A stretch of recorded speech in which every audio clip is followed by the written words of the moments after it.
ನಮಸ್ಕಾರ. ಟಿ20 ವಿಶ್ವಕಪ್ನಿಂದ ಹೊರಬಿದ್ದರು ಅಭಿಷೇಕ್ ಶರ್ಮಾ. ಈ ಬಳಿಕ ಕಾರಣ ಕೇಳಿದರೆ ನೀವು ಕೂಡ ಶಾಕ್ ಆಗ್ತೀರಾ. ಬಟ್ ಏನು ಕಾರಣ? ಅಭಿಷೇಕ್ ಶರ್ಮಾ ಟಿ20 ವಿಶ್ವಕಪ್ನಿಂದ ಯಾಕೆ ಹೊರಬಿದ್ದರು ಅಂತ ಈ ಒಂದು ವಿಡಿಯೋದಲ್ಲಿ ಪ್ರತಿಯೊಂದು ಅಪ್ಡೇಟನ್ನು ಕೊಡ್ತಾ ಬರ್ತೀನಿ. ಆದ್ದರಿಂದ ದಯವಿಟ್ಟು ನೀವೇನಾದರೂ ಇನ್ನೂ ನಮ್ಮ ಒಂದು ಯೂಟ್ಯೂಬ್ ಚಾನಲ್ಗೆ ಸಬ್ಸ್ಕ್ರೈಬ್ ಆಗಿಲ್ಲ ಅಂದರೆ ಸಬ್ಸ್ಕ್ರೈಬ್ ಆಗಿ. ಹಾಗೆಯೇ ನೀವು ಅಭಿಷೇಕ್ ಶರ್ಮಾ ಮತ್ತು ಸಂಜು ಸ್ಯಾಮ್ಸನ್ ಈ ಇಬ್ಬರಲ್ಲಿ ಟೀಮ್ ಇಂಡಿಯಾದ ಬೆಸ್ಟ್ ಓಪನ್ ಬ್ಯಾಟ್ಸ್ಮನ್ ಯಾರು ಎಂಬುದನ್ನು ಕೂಡ ಕಮೆಂಟ್ ಮಾಡಿ. ಇನ್ನು ಟೀಮ್ ಇಂಡಿಯಾ ಮೊದಲನೆಯ ಟಿ20 ಪಂದ್ಯದಲ್ಲಿ ಯುಎಸ್ ತಂಡವನ್ನು ಬಗ್ಗು ಬಿಡಿತು. ಈ ಮೂಲಕ ಟೀಮ್ ಇಂಡಿಯಾ ಎರಡನೆಯ ಟಿ20 ಪಂದ್ಯ ವರ್ಲ್ಡ್ ಕಪ್ನಲ್ಲಿ ನಮೀಬಿಯಾ ತಂಡದ ವಿರುದ್ಧ ನಾಳೆಯಿಂದ ಆಡಲಿದೆ. ಈ ಒಂದು ಪಂದ್ಯಕ್ಕೂ ಮುನ್ನ ಟೀಮ್ ಇಂಡಿಯಾಗೆ ಒಂದು ದೊಡ್ಡ ಆಘಾತವೇ ಎದುರಾಗಿದೆ. ಟೀಮ್ ಇಂಡಿಯಾಗೆ ಎದುರಾಗಿರುವ ದೊಡ್ಡ ಆಘಾತ ಏನಪ್ಪ ಅಂದರೆ ಅಭಿಷೇಕ್ ಶರ್ಮಾ ಅವರು ಟಿ20 ವಿಶ್ವಕಪ್ನಿಂದ ಹೊರಬಿದ್ದರು.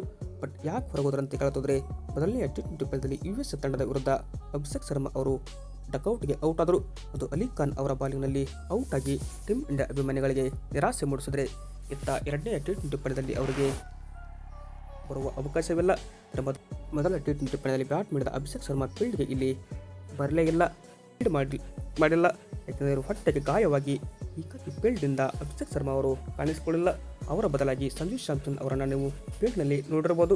ಅದೇ ಥರ ಎರಡನೆಯ ಟಿ20 ಪಂದ್ಯದಲ್ಲಿ ನಮೀಬಿಯಾ ವಿರುದ್ಧ ಅಭಿಷೇಕ್ ಶರ್ಮಾ ಅವರು ರೋಲ್ ಔಟ್ ಆಗಿದ್ದಾರೆ ಅಂತ ಅಪ್ಡೇಟ್ ಬರ್ತಿದೆ. ಬಟ್ ಇದು ಏನಪ್ಪ ಅಂದರೆ ಸದ್ಯಕ್ಕೆ ಬರ್ತಿರುವ ವರದಿಗಳ ಪ್ರಕಾರ ಅಭಿಷೇಕ್ ಶರ್ಮಾ ಅವರು ಕಂಪ್ಲೀಟ್ ಆಗಿ ನಮೀಬಿಯಾ ವಿರುದ್ಧದ ಪಂದ್ಯಕ್ಕೆ ಇರುವುದಿಲ್ಲ ಅಂತ ಆಗಿದೆ. ಅಂದರೆ ಅವರ ಬದಲಾಗಿ ರಿಪ್ಲೇಸ್ಮೆಂಟ್ ಅಂದರೆ ಬದಲಿ ಆಟಗಾರನಾಗಿ ಸಂಜು ಸ್ಯಾಮ್ಸನ್ ಅವರನ್ನು ಕರೆತರುವ ಪ್ಲಾನ್ ಮಾಡಿದೆ. ಬಟ್ ಸಂಜು ಸ್ಯಾಮ್ಸನ್, ಇಶಾನ್ ಕಿಶನ್ ಅವರು ಇನ್ನಿಂಗ್ಸ್ ಆರಂಭಿಸುವ ಎಲ್ಲ ಸಾಧ್ಯತೆಯೂ ಕೂಡ ಎದ್ದು ಕಾಣ್ತಿದೆ. ಬಟ್ ನಮೀಬಿಯಾ ವಿರುದ್ಧ ಪಂದ್ಯ ಆದಮೇಲೆ ಪಾಕಿಸ್ತಾನ ವಿರುದ್ಧದ ಪಂದ್ಯಕ್ಕೆ ಫೆಬ್ರವರಿ 15ರಂದು ಅಭಿಷೇಕ್ ಶರ್ಮಾ ಮತ್ತೆ ತಂಡಕ್ಕೆ ವಾಪಸ್ ಬರುವ ಸಾಧ್ಯತೆ ಇದೆ. ಹೀಗಾಗಿ ಮತ್ತೆ ಅಭಿಷೇಕ್ ಶರ್ಮಾ ಮತ್ತು ಇಶಾನ್ ಕಿಶನ್ ಇನ್ನಿಂಗ್ಸ್ ಆರಂಭಿಸುವುದು ಪಾಕಿಸ್ತಾನ ವಿರುದ್ಧ ಕನ್ಫರ್ಮ್ ಆಯಿತು. ಬಟ್ ಇದು ಏನಪ್ಪ ಅಂದರೆ ಸದ್ಯಕ್ಕೆ ಬರ್ತಿರುವ ವರದಿಗಳ ಪ್ರಕಾರ ಎರಡನೇ ಟಿ20 ವರ್ಲ್ಡ್ ಕಪ್ ಪಂದ್ಯ ನಮೀಬಿಯಾ ವಿರುದ್ಧ ಅಭಿಷೇಕ್ ಶರ್ಮಾ ಅವರು ಇರುವುದಿಲ್ಲ ಅಂತ ಅಫಿಷಿಯಲ್ ಆಗಿ ಕನ್ಫರ್ಮ್ ಆಗಿದೆ. ವಿಡಿಯೋ ಇಷ್ಟ ಆಯ್ತು ಅಂದರೆ ಲೈಕ್ ಮಾಡಿ.